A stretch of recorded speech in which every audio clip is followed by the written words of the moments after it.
Hi, my name is Clay McLeod Chapman, and this weekend I was supposed to be performing at the Chattanooga Film Festival, but sadly that will not be happening. But in honor of the Chattanooga Film Festival and its programmer, Chris Dortch, I thought I might put together a little bit of a reading of last year's presentation. This was one of their favorites last year, and it was a story called Baby Carrots. So, without any further ado, this is for you, Chris. Baby Carrots. Emma brought home a bad batch of baby carrots. You could just tell by looking at the bag.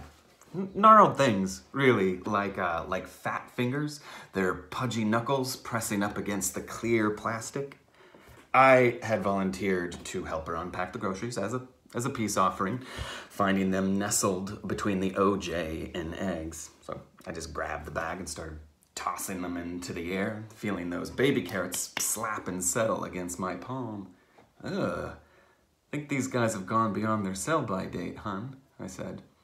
Look fine to me, she said, without even looking at me, I might add, just leaning into the fridge. She hadn't made eye contact with me for the last 24 hours, so, that's just the new world order of things, right? Stilted dinners and passive-aggressive conversations. Whatever.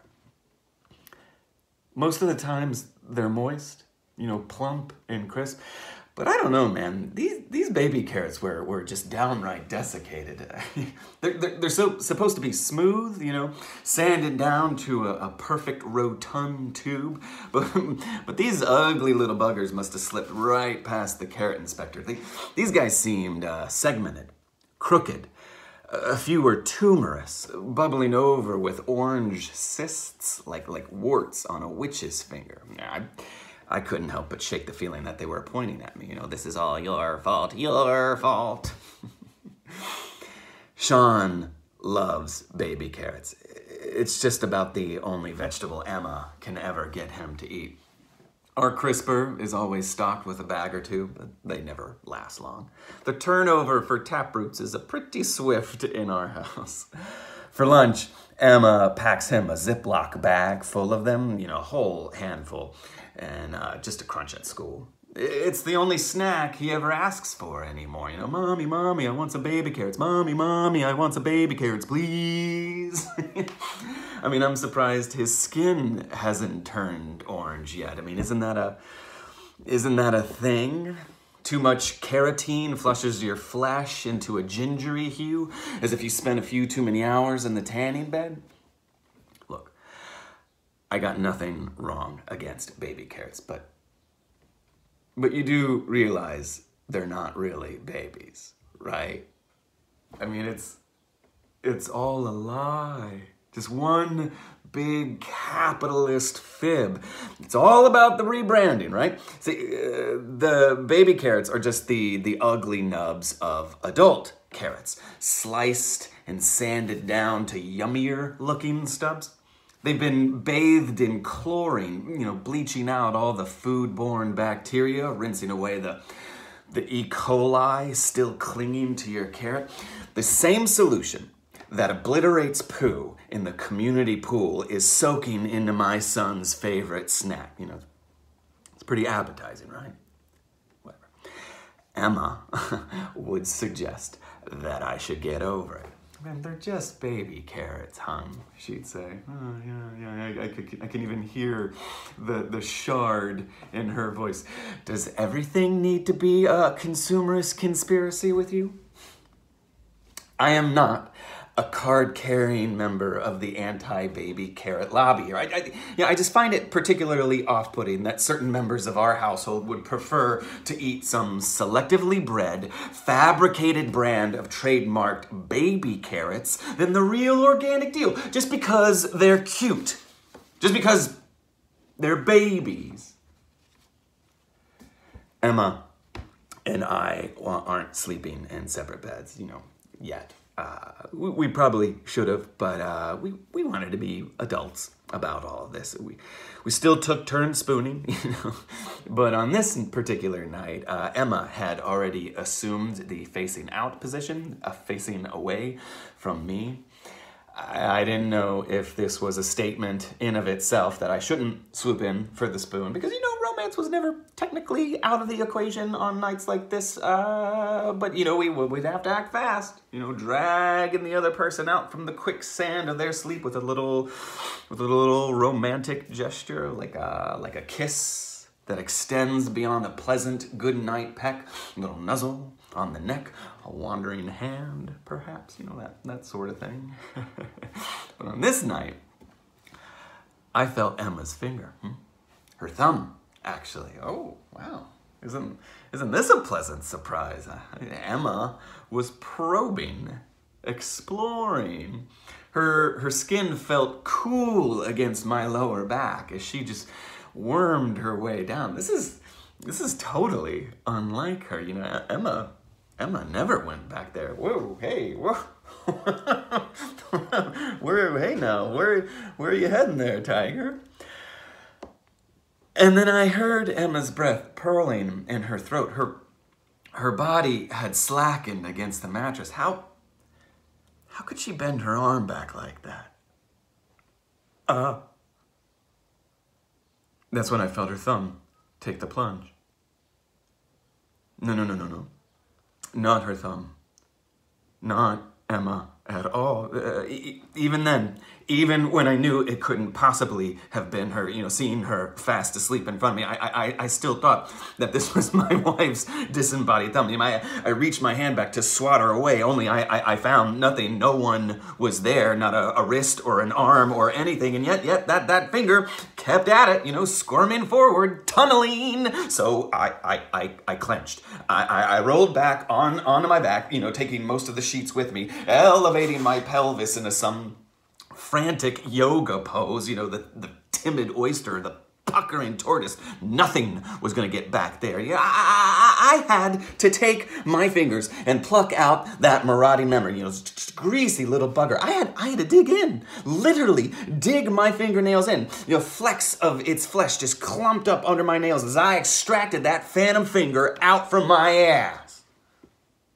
But of course it wasn't a finger, you know. Of course. It was a carrot. A baby carrot. And it just kept squirming in my grip, just writhing between my fingers like a panicking maggot. If I let it go, I was pretty sure that it would just roll off the bed and crawl away, and I'd never see it again. Gone, you know. What are you doing? Emma asked next to me. God, even half asleep, I could still hear the ice pick in her voice, but I was already out of bed, rushing for the kitchen. Just getting some water, I said. Tossing the baby carrot into the sink, I watched it just loll about the basin. I don't know how long I stared at it, just watching it worm over the dirty dishes, attempting to scale the marble and escape. So I turned the faucet on, and the rush of water sent that baby carrot tumbling down the drain into the garbage disposal. And I flicked the switch, and that garburator just chewed right on through. I left it on a little longer than I needed to, just in case. Just to make sure, you know, that the high-pitched whine and whir of the disposal's blades just humming up from the drain, just to know that nothing came crawling out. The bag had been torn open, ripped from the inside out. It's totally empty. You know, what remained of the plastic was still resting in the crisper's bottom, flaccid. You know, as if someone had eaten all those baby carrots and forgotten to throw the bag away. You know, where did all those baby carrots go? This wasn't something that I could share with Emma or Sean. I mean, obviously. I mean, I was supposed to have the talk with him today after school, but my mind was elsewhere on other things, such as, did you know that most bags hold up to 48 baby carrots, give or take? 48. All morning, if I saw a flash of orange from the corner of my eye, I would stop and turn, just wait and see if anything wriggled, but nothing was there. Nothing was ever there, of course. I called in sick as soon as Emma left for the day. I had the whole house to myself, so I spent the day peeling back the carpet, pushing back the couch, flipping the cushions over, digging into the freezer, pulling out the canned vegetables in the pantry, sifting through the sock drawer, the closets, the bathroom cabinet, under the bed. I couldn't find them. Any of them. I found a few stray AA batteries, plenty of pocket change, even a picture Sean had drawn of the whole fam, just the three of us, holding hands, smiling, our crooked Crayola lips. No peach crayons for Sean. Oh, no, no, no. He colored our skin orange. It was my turn to pick him up from school, and now's my chance. Time for the talk. But, you know, the moment he hopped in the car, all he could say was that he was hungry, that he wanted a snack. Yeah, in a little while, son, I promise. But first, I was hoping that you and I could have a little chat. Oh, but my tummy's grumbling, Dad. I hear you, pal, but please, there's something I need to talk to you about. Can I have some baby carrots, please? No! No baby carrots. I'll get you some goddamn Doritos, okay? But I'm not saying that I'm the best father here, or the best husband, or the best human being. And all I'm saying is that feelings change. People change. People grow apart. You know, they want different things, need different things. And sometimes you can find those things in other people, new people. And that's nobody's fault. It happens. Shit happens. And the most that we can hope for, you know, if it happens, when it happens, is to understand that no one is to blame for feeling the way we do. Not you, not Mom, and not me. I didn't mean for any of this to happen. It just did, okay? Sean?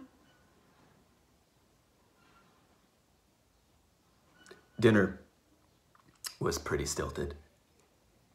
Sean wouldn't look up to his plate. Just Emma kept grating her knife through her food, mangling her meal, you know, dissecting it rather than eating it. Lord knows where my head was at. I mean, I couldn't focus on what was 2 inches in front of me, let alone what I was eating. Not until I noticed something orange under my nose. There. On my plate, nestled next to the spare ribs, a steaming pile of baby carrots soaked in olive oil. The flecks of diced parsley still clung to their charred skin. And I pushed my chair back. What the hell is that? Butter roasted baby carrots, Emma spoke slowly. Very measured, I might add. Those are baby carrots. Yes, they are. Where did you get them? From the fridge? Where in the fridge? In the drawer, where they always are. The recipe said that I could use baby carrots. Sean had speared one with his fork and brought it up to his mouth. He hesitated before biting, realizing that I was staring. He looked frightened. Yes, he should be frightened. Look at the carrot. Look at the baby carrot. That squirming auburn worm writhing about the tine. And I turned to stare to Emma. Can't you see it? Can't you see? And I just smacked it out of his hand.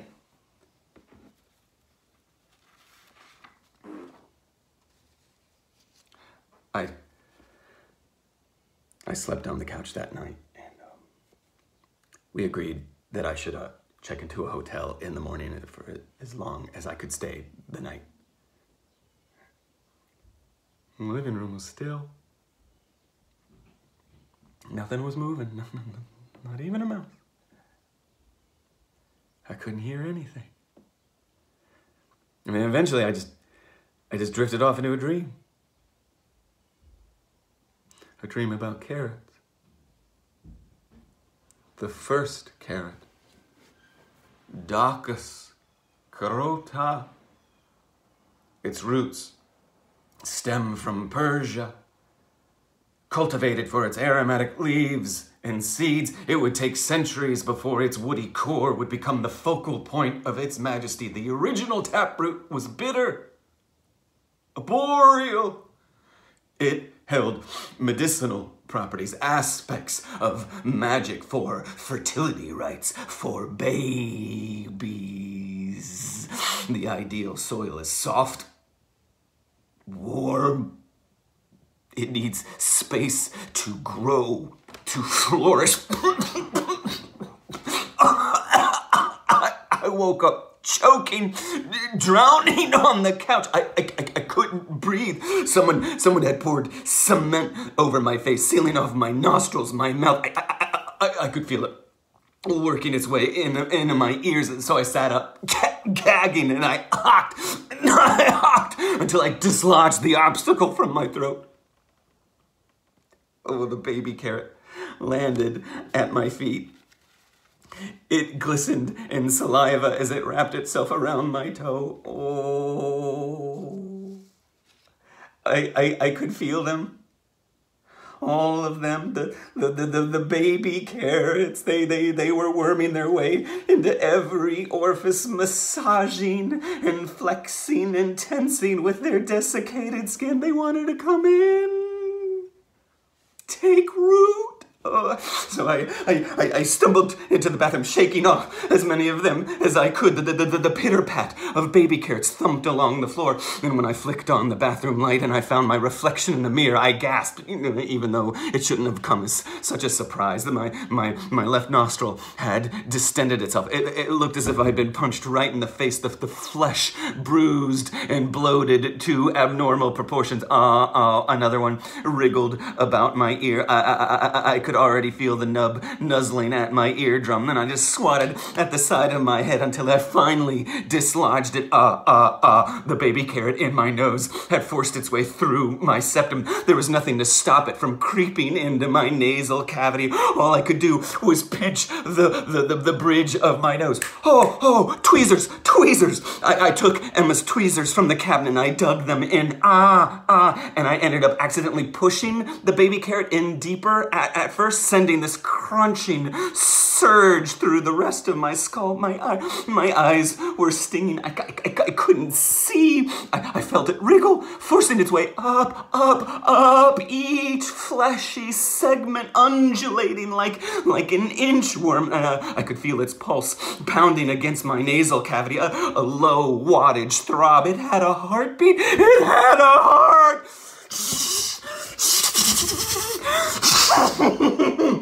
Fuck you, baby carrot! Fuck you!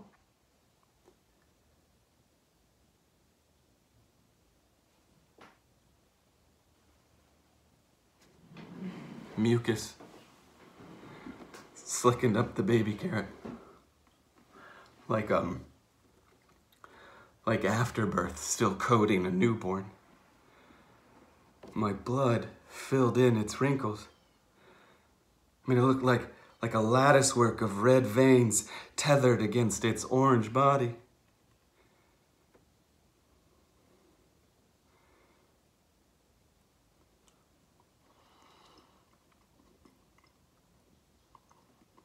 Still crisp. I felt this satisfying crunch that you get at the very back of your molars, you know? My teeth singing in its mastication. This one had a bitter taste. Rusty. Unwashed. This was a woody textured taproot. Yeah. An ancient thing. Uprooted right from the earth. And I chewed. And I chewed. God help me, I swallowed. I let them in. I let them all in. Take root. My babies. My baby carrots. I just felt one kick.